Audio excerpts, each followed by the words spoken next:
మంచిర్యాల జిల్లాలో బీసీ బంద్ కొనసాగుతోంది. బీసీలకు 42% రిజర్వేషన్ కల్పించాలని డిమాండ్ చేస్తూ అన్ని రాజకీయ పార్టీలు బంద్ పాటిస్తున్నాయి. మంచిర్యాల జిల్లా కేంద్రంలో వర్తక వాణిజ్య వ్యాపారాల్ని మూసివేశారు. పార్లమెంటులో బీసీ రిజర్వేషన్ బిల్లును బీజేపీ ప్రవేశపెట్టి ఆమోదించాలని సిపిఎం నాయకులు డిమాండ్ చేశారు. ఇక జిల్లాలో జరుగుతున్న బంద్ గురించి మరింత సమాచారం మా ఉమ్మడి ఆదిలాబాద్ జిల్లా కరెస్పాండెంట్ చంద్రశేఖర్ అందిస్తారు. ఉమ్మడి ఆదిలాబాద్ జిల్లాలో ఇటు బీసీలకు సంబంధించి 42% రిజర్వేషన్ ప్రక్రియకు సంబంధించిన ఈరోజు బంద్ నేపథ్యంలో ప్రస్తుతం మంచిర్యాల జిల్లాలో అయితే ఇటు బీజేపీ, బీఆర్ఎస్, కాంగ్రెస్ పార్టీలతో పాటు ఇటు సిపిఐ ఇటు వామపక్ష పార్టీలు కూడా మద్దతు తెలిపాయి. దీనికి సంబంధించి ప్రస్తుతం మనతోటి సిపిఎంకు సంబంధించిన నాయకులు జిల్లా కార్యదర్శి ఉన్నారు. దీనికి సంబంధించి అని చెప్పండి, అసలు ఈ 42% రిజర్వేషన్ సంబంధించి ఇటు బీజేపీ కానీ, బీఆర్ఎస్ కానీ, ఇటు కాంగ్రెస్ పార్టీలు కానీ 3 పార్టీలు బంద్కు మద్దతు తెలిపాయి. దీనికి సంబంధించి ఏ విధంగా చూడొచ్చు, అసలు ఇది ప్రజలు ఏ విధంగా దీన్ని మభ్య చెప్పే ప్రయత్నం చేస్తున్నారు, ఓటర్లు కానీ ఇటు బీసీ సంఘం నాయకులు కానీ అసలు ఏ విధంగా ఉండబోతుంది? మీరు అన్నట్టు ఇది వాస్తవం. ఎందుకంటే హాస్యాస్పదమైన విషయం.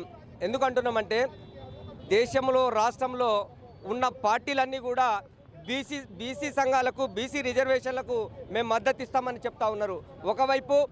ఒకవైపు కాంగ్రెస్ ప్రభుత్వం, మరోవైపు బీజేపీ ప్రభుత్వం, మరోవైపు తెలంగాణలో ప్రతిపక్షంగా ఉన్న టీఆర్ఎస్ ప్రభుత్వం ముగ్గురు కూడా కలిసి మేము బీసీ రిజర్వేషన్లకు అనుకూలంగా ఉన్న మద్దతు ఇస్తున్నాం అంటున్నారు. అంటే దొంగ అన్నట్టుగా, అంటే అందరూ శాఖారులే కానీ రొయ్యల మూట ఎడిపోయిందన్న ప్రశ్న కనబడతా ఉంది. ఎందుకు అంటున్నామంటే ఈరోజు అందరు కూడా బీసీలకు రిజర్వేషన్ ఇస్తానికి వ్యతిరేకంగా ఎవరు లేరు. కానీ ఎవరు వ్యతిరేకంగా ఉన్నారన్న విషయాన్ని చెప్పాలి కదా. చెప్పకుండా ఈరోజు బీసీలకు అన్యాయం చేయడానికి ఈరోజు పాలక వర్గాలు పూనుకుంటున్న పరిస్థితి కనబడతా ఉంది. మేమంటున్నాం, తక్షణమే ఏదైతే రాష్ట్రంలో ఉన్న కాంగ్రెస్ ప్రభుత్వం కానివ్వండి, కాంగ్రెస్ ప్రభుత్వం మేము ఏదైతే బీసీలకు 42% రిజర్వేషన్లు అమలు చేసి మేము తీర్మానం చేసి పంపించాము, అది కేంద్రంలో ఆగుతుంది. అంటే కేంద్రంలో ఆగుతుందన్న విషయం కాంగ్రెస్ ప్రభుత్వానికి తెలుసు, అది అమలు కాదన్న విషయం కాంగ్రెస్ ప్రభుత్వానికి తెలుసు. కానీ బీసీలకు మరొకసారి అన్యాయం చేయడానికి ఈరోజు కాంగ్రెస్ ప్రభుత్వం చూస్తూ ఉంది. అంతేకాదు, కేంద్రంలో ఉన్న బీజేపీ ప్రభుత్వం ఏదైతే మీరు అనేక ఆర్డినెన్స్లను తీసుకొచ్చేసి అమలు చేసేసి దాన్ని తీర్మానాన్ని ప్రపోజల్ చేసి అమలు చేసిన సందర్భం ఉంది. కానీ ఏదైతే బీసీలు 42% రిజర్వేషన్లు కావాలని ఏదైతే వాళ్ళు 9వ షెడ్యూల్లో చేర్చమని చెప్తా ఉంటే దాన్ని ఎందుకు చేర్చకుండా ఈరోజు బీజేపీ ప్రభుత్వం నాటుతుంది, కేంద్ర ప్రభుత్వం ఎందుకు నాటుతుందని చెప్తా ఉన్నాం. ఎందుకు అంటున్నామంటే కేంద్ర ప్రభుత్వానికి రిజర్వేషన్ ఇవ్వడానికి అనుకూలంగా లేదు. ఈరోజు మోడీ ఒకవైపు మేము రిజర్వేషన్లు ఇవ్వడానికి, మోడీ నేను కూడా బీసీ అంటున్నారు కానీ ఎక్కడ కూడా రిజర్వేషన్ ఇవ్వడానికి అనుకూలంగా లేడు. మేము ఎందుకు అంటున్నామంటే తెలంగాణ రాష్ట్రంలో ఉన్న 8 మంది ఎంపీలు ఇప్పటికీ మీరు ఎప్పుడైనా కేంద్రంలో పార్లమెంటులో మీరు బీసీ రిజర్వేషన్ కోసం మాట్లాడారా? ఒక్కసారి కూడా మాట్లాడలే. కానీ ఇక్కడికి వచ్చిన తర్వాత మేము బీసీ రిజర్వేషన్లకు అనుకూలం అంటున్నారు. అంటే మళ్ళొక్కసారి బీసీలను మోసం చేయడానికి మాత్రం ముందుకు వస్తూ ఉన్నారు. మేమంటున్నాం, మీరు తక్షణమే బీసీ రిజర్వేషన్లకు అనుకూలంగా ఉంటే తెలంగాణ రాష్ట్రంలో ఉన్న మంత్రులందరూ కూడా మీరు రాజీనామాలు చేయండి, ఎంపీలందరూ కూడా రాజీనామాలు చేయండి, కేంద్ర ప్రభుత్వం మీద ఒత్తిడి తీసుకోండి, బీసీ రిజర్వేషన్స్ వచ్చే విధంగా పోరాటాన్ని కొనసాగించండి. ఆ పోరాటానికి మేము మద్దతు ఇస్తాం, అనుకూలంగా ఉంటాం. కానీ ప్రజలను మోసం చేయడానికి మేమందరం కూడా మద్దతు ఇస్తున్నాం, అన్ని పార్టీలు కూడా మద్దతు ఇస్తున్నాం అనడం సరైనది కాదు. కాబట్టి తెలంగాణ రాష్ట్రం ఎట్లయితే రాజీనామా చేశారో తెలంగాణ రాష్ట్రం కోసం, ఇప్పుడు కూడా బీసీ రిజర్వేషన్ కోసం మీరంతా రాజీనామాలు చేసి ముందుకు రావాలి. అలా ముందుకు వచ్చినప్పుడు మాత్రమే బీసీ రిజర్వేషన్ అమలవుతాయి. ఆ దిశగా సిపిఎంఎల్ న్యూ డెమోక్రసీ పార్టీ కూడా ఖచ్చితంగా అండగా ఉంటుంది బీసీలకు. అదేవిధంగా సిపిఎంఎల్ న్యూ డెమోక్రసీ పార్టీ, అదేవిధంగా వామపక్షాలు కూడా ఖచ్చితంగా బీసీల రిజర్వేషన్ వచ్చే వరకు పోరాటాన్ని కొనసాగిస్తామని ఈ కేంద్ర ప్రభుత్వాన్ని హెచ్చరిస్తూ డిమాండ్ చేస్తూ ఉన్నాం. విద్యార్థి సంఘం నాయకులు కూడా మనతో ఉన్నారు. చెప్పండి, ఇప్పుడు అసెంబ్లీలో తీర్మానం చేసిండ్రు, దీన్ని ఆర్డినెన్స్ చేసిండ్రు, జీవో నెంబర్ 9గా దీన్ని ప్రకటించిండ్రు. ఇటు కేంద్ర ప్రభుత్వం నుంచి దీనికి ఆర్డినెన్స్ తోటి ఇంకా చర్చలు ఇంకా సాగుతూనే ఉన్నాయి. దీనికి ఎలాంటి ఆమోదం రాలేదు, ఇటు గవర్నర్ కూడా ఆమోదం తెలిపలేదు. ఇప్పుడు విద్యార్థి సంఘం నాయకులుగా మీరు చెప్పండి, అసలు బీసీలకు ఎలాంటి న్యాయం జరుగుతుందని మీరు భావిస్తున్నారు? ఏదైతే తెలంగాణ రాష్ట్ర ప్రభుత్వం ఎన్నికల దృష్టిలో పెట్టుకొని ఈరోజు బీసీలకు 42% రిజర్వేషన్ కల్పించాలని చెప్పేసి ఒక తెరపైకి తీసుకొచ్చి ఈరోజు ప్రజల్ని మోసం చేస్తున్నది తప్ప దీంట్లో వచ్చే ప్రతిఫలం లేదు. అందులో భాగంగానే ఈరోజు బంద్లో దేశంలో ఉన్నటువంటి బీజేపీ ప్రభుత్వం, ఈరోజు రాష్ట్రంలో ఉన్నటువంటి కాంగ్రెస్ ప్రభుత్వం కూడా ఈరోజు బంద్కు పిలుపునిచ్చడం చాలా ఆశాపదంగానే ఉన్నటువంటి. దీనిపైన ఇక్కడ ఉన్నటువంటి ప్రజలు ఎవరిని ద్రోహం చేస్తున్నారు అనేది కూడా మనం గమనించాల్సిన అవసరం ఉంది. ఈరోజు దేశంలో, రాష్ట్రంలో ఉన్నటువంటి ప్రభుత్వాలు ఈరోజు బీసీ పేరుతో రిజర్వేషన్లు కల్పించిన పేరుతో ఒక తెరపైకి వచ్చినటువంటిది. ఈరోజు ప్రభుత్వం ఆలోచించాల్సిందంటే ఏదైతే బీజేపీ ప్రభుత్వం ఉందో దీన్ని ప్రధానంగా ద్రోహం చేస్తుందని చెప్పేసి కూడా మేము భావిస్తూ ఉన్నాం. అందులో భాగంగానే రాష్ట్ర ప్రభుత్వం ఈరోజు తెరపైకి తెచ్చినటువంటి ఏదైతే 42% రిజర్వేషన్ ఉందో దాన్ని తక్షణమే అమలు చేసే విధంగా ఇక్కడ ఉన్నటువంటి ఎమ్మెల్యేలు ఎంపీలు కూడా దానిపైన ఆలోచించి వాళ్ళు రాజీనామాలు చేసి ఢిల్లీలో ఉందో దానిపైన ధర్నా నిర్వహించి అమలు చేసే విధంగా ఈ ప్రభుత్వం ఆలోచించాలి. కానీ ఏమి ఎరగనట్టుగా ఈరోజు తెరపైకి తీసుకొచ్చి ఈరోజు జనాలతో తప్పుదోవ పట్టిస్తూ ఈరోజు 42% రిజర్వేషన్ కోసం మేము కొట్లాడుతున్నామని చెప్పేసి అటు బీజేపీ ప్రభుత్వం ఇటు కాంగ్రెస్ ప్రభుత్వం ఏదో వత్తాసు పలుకుతుంది తప్ప ఎక్కడ కూడా అమలు చేసినటువంటి పరిస్థితి ఉంది. కాబట్టి తక్షణమే ప్రభుత్వం అటు బీజేపీ ప్రభుత్వం కానీ ఇటు కాంగ్రెస్ ప్రభుత్వం కానీ తక్షణమే ఏదైతే బీసీలో 42% కల్పించి మీరు చెప్పినటువంటి మాట నిలబెట్టుకోవాలి. లేకపోతే విద్యార్థి సంఘాల ఆధ్వర్యంలోని మీ ఉద్యమాన్ని ఉధృతం చేసి బీసీలకు న్యాయం చేసే విధంగా పోరాడతామని చెప్పేసి మేము వామపక్ష విద్యార్థి సంఘాలుగా పీడీసీ విద్యార్థి సంఘంగా డిమాండ్ చేస్తూ ప్రభుత్వాలను హెచ్చరిస్తూ ఉన్నాం. ఓకే, ఏదైతే ఇప్పుడు రానున్న రోజుల్లో స్థానిక సంస్థలకు సంబంధించి 42% రిజర్వేషన్ ప్రక్రియ అయితే కొనసాగుతుంది. సుప్రీంకోర్టులో కూడా కేసీసీ దీనికి సంబంధించి హైకోర్టు పైన ఆధారపడింది. ఇప్పుడు కాంగ్రెస్ ప్రభుత్వం ఏ విధంగా ముందుకు వెళ్తుందని భావిస్తున్నారు? అసలు బీసీలకు ఏ విధంగా న్యాయం చేస్తుందని మీరు సిపిఎం తరఫున మీరు ఏ విధంగా పోరాటం ఉంటుంది రానున్న రోజుల్లో? ఈ రాష్ట్ర ప్రభుత్వం అందరూ శ్రీ వైష్ణవులే కానీ రొయ్యల బుట్ట మాయమైంది అన్నట్టుగా సందడిగా కనబడతా ఉంది. హడావుడిగా ఇందాక మీరు అన్నట్టుగా లోకల్ బాడీ ఎన్నికలలో బీసీల ఓట్లను ఓనాప్ చేసుకోవడం కోసం ఈ రాష్ట్ర ప్రభుత్వం హడావుడిగా అసెంబ్లీలో ఏకగ్రీవంగా తీర్మానం చేసి ఏదైతే గవర్నర్కి ఇచ్చేసి గవర్నర్ నుంచి పార్లమెంటుకు పంపించాలి అనేటువంటి ఆలోచనతోటి వెళ్ళారు. ఆ క్రమంలో ఏదైతే ఉన్నదో జంతర్ మంతర్ దగ్గర ఈ రాష్ట్ర ముఖ్యమంత్రి 2 రోజులు నిరాహార దీక్షలో పాల్గొన్నాడు.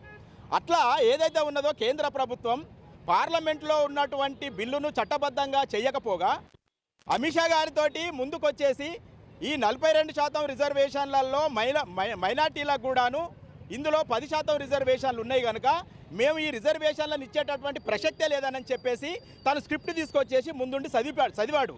అంటే ఈ 2 ప్రభుత్వాల యొక్క ద్వంద్వ వైఖరిని ఓనాపు చేసుకోవడం కోసం ఇక్కడ ఉన్నటువంటి బీఆర్ఎస్ ప్రభుత్వం కూడాను హైకోర్టును ఆశ్రయించేసి వాళ్ళ మనసులతోటి కేసు లేపించింది.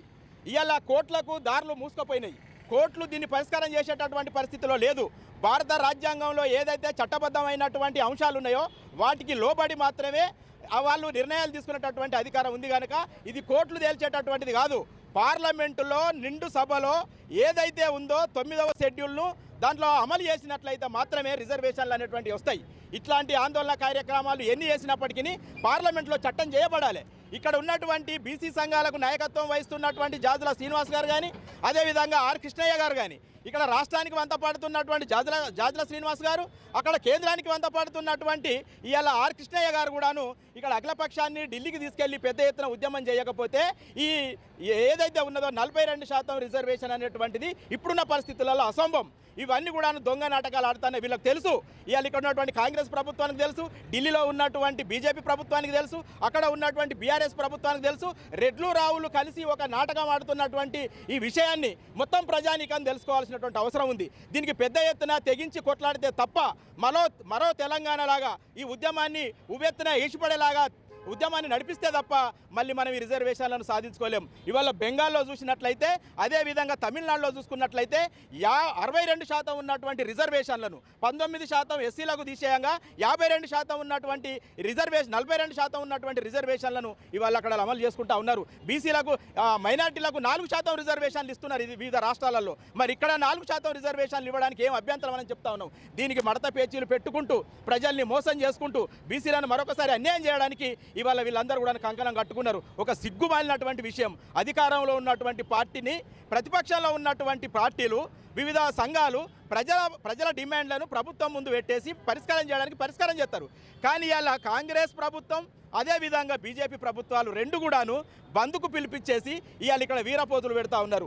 ఇదంతా దొంగ నాటకం తప్ప మరొకటి కాదు. దీన్ని మరొకసారి కోల్డ్ స్టోరేజ్కి పెట్టేసి దీన్ని కాలయాపన చేయడానికి జరుగుతున్నటువంటి కుట్ర కనుక దీంట్లో రెడ్డిలు, రావులు, బ్రాహ్మణులు, వైశ్యులు, నాయుడులు, చౌదరులు అందరూ కూడా దీంట్లో ఉన్నారు కనుక బీసీలకు, ఎస్సీలకు, ఎస్టీలకు అన్ని రంగాలలో కూడా అన్యాయం జరుగుతూ ఉంది. విద్య, వైద్యం అదేవిధంగా అనేక రకాల సంక్షేమ పథకాలలో కూడాను అన్యాయం జరుగుతూ ఉంది కనుక మేము ప్రధానంగా ఒకటే డిమాండ్ చేస్తూ ఉన్నాం.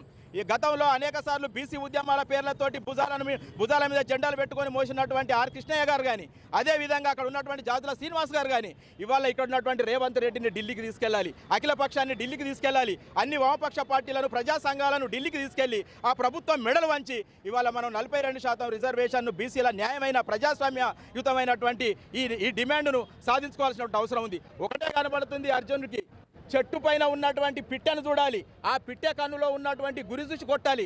అదే 9th షెడ్యూల్. ఆ 9th షెడ్యూల్ను మనం ఏదైతే పార్లమెంటులో అమలు చేపించుకుంటామో అప్పుడు మాత్రమే రిజర్వేషన్ల ప్రక్రియ కొనసాగుతుంది తప్ప మరోటి కాదనేటువంటి విషయాన్ని ఇక్కడ ఉన్నటువంటి ఈ దోబుతులాడేటటువంటి నాయకులు తెలుసుకోవాలని చెప్పేసి వారందరికీ కూడా హెచ్చరిక చేస్తూ ఈ రోజు బంద్లో వర్తక వ్యాపార వాణిజ్య రంగాలన్నీ కూడా పాల్గొన్నందుకు వారందరికీ కూడాను వామపక్ష పార్టీల తరపున ఐఆర్సీపీ తరపున వారికి ధన్యవాదాలు తెలియజేసుకుంటా ఉన్నాం. బీసీలకు భారత రాజ్యాంగంలో బాబాసాహెబ్ అంబేద్కర్ గారు ఏదైతే ఉన్నదో రిజర్వేషన్ల ప్రక్రియను చాలా స్పష్టంగా కేటగిరికల్గా దాంట్లో ఆ షెడ్యూల్లో చేర్చాడు. దానికి లోబడి మాత్రమే అత్యున్నతమైనటువంటి న్యాయస్థానాలు కానీ, ప్రభుత్వాలు కానీ, ప్రజాస్వామ్యయుతమైనటువంటి చట్టబద్ధమైనటువంటి చట్టాలు కానీ చేయాల్సినటువంటి అవసరం ఉంది. ఎవరి ఇష్టాలతో నిమిత్తం లేకుండా వారిగా చేస్తే అవి చట్టాలు కావు. కావున బీసీలు ఏదైతే ఉన్నదో ఇవాళ వాళ్ళు 62% ఉన్నారు కనుక 62% ఉన్నటువంటి వాళ్ళు కేవలం 42% ఇవ్వని అడుగుతా ఉన్నారు. ఈ 42% ఇవ్వడానికి కోసం వీళ్ళకి ఏం అడ్డంకం కలుగుతుంది అన్నటువంటి విషయాన్ని కేంద్ర రాష్ట్ర ప్రభుత్వాలు ఆలోచించాలని చెప్పేసి, ఈ ద్వంద్వ వైఖరిని విడనాడాలని చెప్పేసి ఈ సందర్భంగా వామపక్షాల తరపున మేము వారిని డిమాండ్ చేస్తా ఉన్నాం. ఏదైతే ఇటు వామపక్ష నాయకులైతే ఇటు కాంగ్రెస్ కానీ, బీజేపీ కానీ, ఇటు బీఆర్ఎస్ కానీ 3 పార్టీలకు సంబంధించిన బీసీ ఓట్ల కోసమే ఈ నినాదం తీసుకొచ్చారు. బీసీలకు అన్యాయం జరుగుతుంది. రానున్న రోజుల్లో ఇటు వామపక్ష పార్టీలకు సంబంధించిన నాయకులైతే మరో తెలంగాణ ఉద్యమంగా బీసీలకు న్యాయం చేయాలంటూ అయితే ఉవ్వెత్తున ఎగిరిపడేలాగా ఉద్యమం అయితే తీసుకొస్తామని అయితే ఇక్కడున్న నాయకులు అయితే చెప్తున్నారు. కెమెరా పర్సన్ రాముతో చంద్రశేఖర్, ప్రైమ్ 9 న్యూస్, మంచిర్యాల జిల్లా.